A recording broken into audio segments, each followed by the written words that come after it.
ಮೂಡ ಪ್ರಕರಣದಲ್ಲಿ ಮಾನ್ಯ ಮುಖ್ಯಮಂತ್ರಿ ಸಿದ್ದರಾಮಯ್ಯನವರ ಅರ್ಜಿ ವಿಚಾರಣೆ, ಮೂಡ ಹಗರಣದ ಅರ್ಜಿ ವಿಚಾರಣೆ ಇವತ್ತು ನಡೆಯಿತು.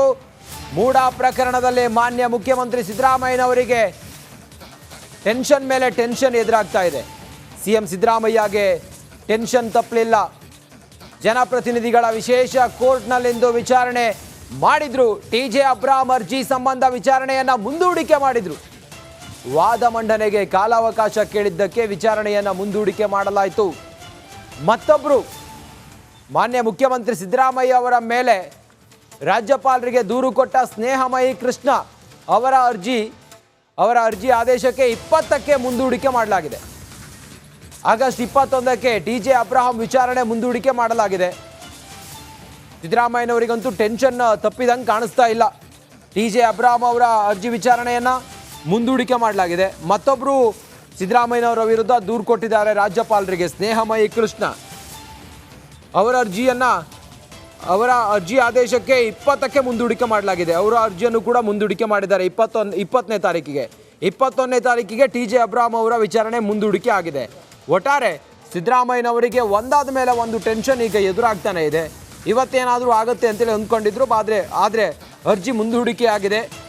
ಸ್ನೇಹಮಯಿ ಕೃಷ್ಣ ಅವರ ಅರ್ಜಿ 20ಕ್ಕೆ ಮುಂದೂಡಿಕೆ ಆದರೆ ಆಗಸ್ಟ್ 21ಕ್ಕೆ ಟಿಜೆ ಅಬ್ರಾಹಂ ಅವರ ಅರ್ಜಿ ವಿಚಾರಣೆಯನ್ನು ನಡೆಸಲಾಗುತ್ತೆ.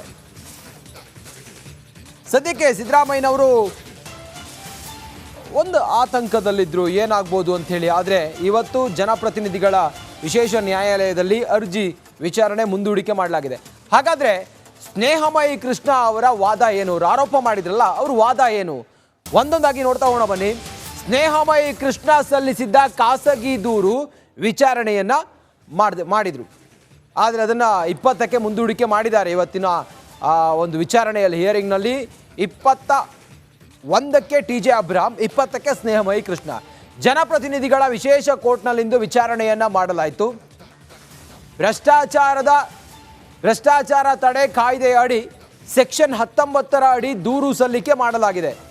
ಬಹಳ ಕ್ಲಿಯರ್ ಆಗಿ ಸ್ನೇಹಮಯಿ ಕೃಷ್ಣ ಅವರ ಪರ ವಕೀಲರು ವಾದವನ್ನು ಮಂಡಿಸ್ತಾರೆ ನೋಡಿ.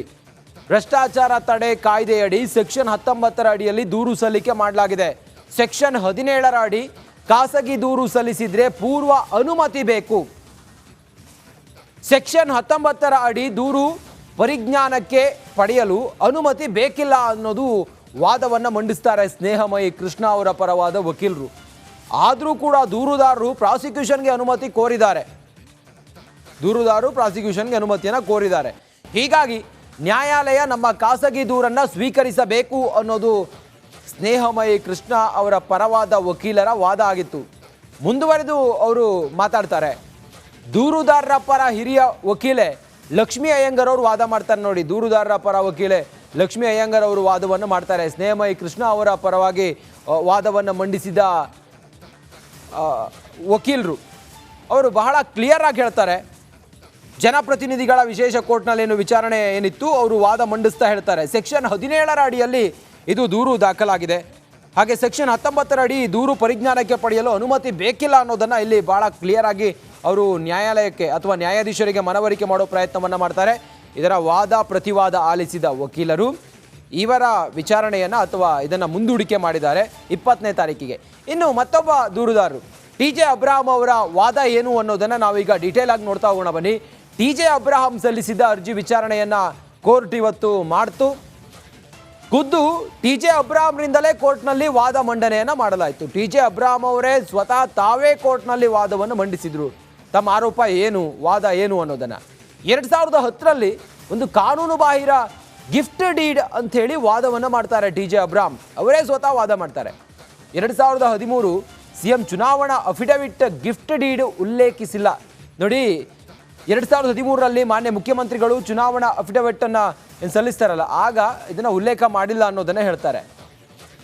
ಮುಂದುವರಿದು ಟಿಜೆ ಅಬ್ರಾಹಂ ಅವರು ತಮ್ಮ ವಾದದಲ್ಲಿ ಭಾಳ ಸ್ಟ್ರಾಂಗ್ ಆಗಿ ನ್ಯಾಯಾಧೀಶರಿಗೆ ಮನವರಿಕೆ ಮಾಡಿಕೊಡೋದಕ್ಕೆ ಹೊರಡ್ತಾರೆ.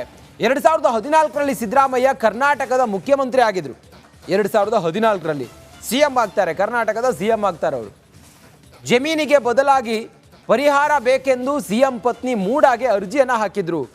ಇನ್ ಡೀಟೇಲ್ ಆಗಿ ಏನೇನಾಯಿತು ಆಯಾ ಕಾಲಘಟ್ಟದಲ್ಲಿ ಅನ್ನೋದನ್ನು ಟಿಜೆ ಅಬ್ರಾಹಂ ಅವರು ನ್ಯಾಯಾಧೀಶರಿಗೆ ಮನವಿ ಮನವರಿಕೆ ಮಾಡುವ ಪ್ರಯತ್ನವನ್ನು ಮಾಡ್ತಾರೆ ನೋಡಿ.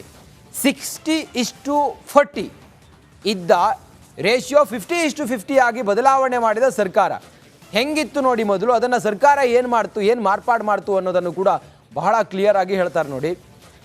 ಹಾಗೆ ಕೆಸರೆ ಗ್ರಾಮ ಎಂದರೆ ಚಿಂತಾಮಣಿ, ವಿಜಯನಗರ ಎಂದರೆ ಸದಾಶಿವನಗರ ನೋಡಿ.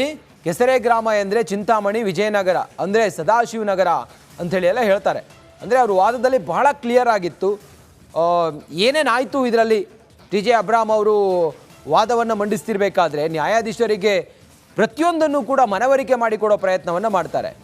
ಚಿಂತಾಮಣಿ ಜಮೀನಿಗೆ ಸದಾಶಿವನಗರದಲ್ಲಿ ಪರಿಹಾರ ನೀಡಿದ್ದಾರೆ.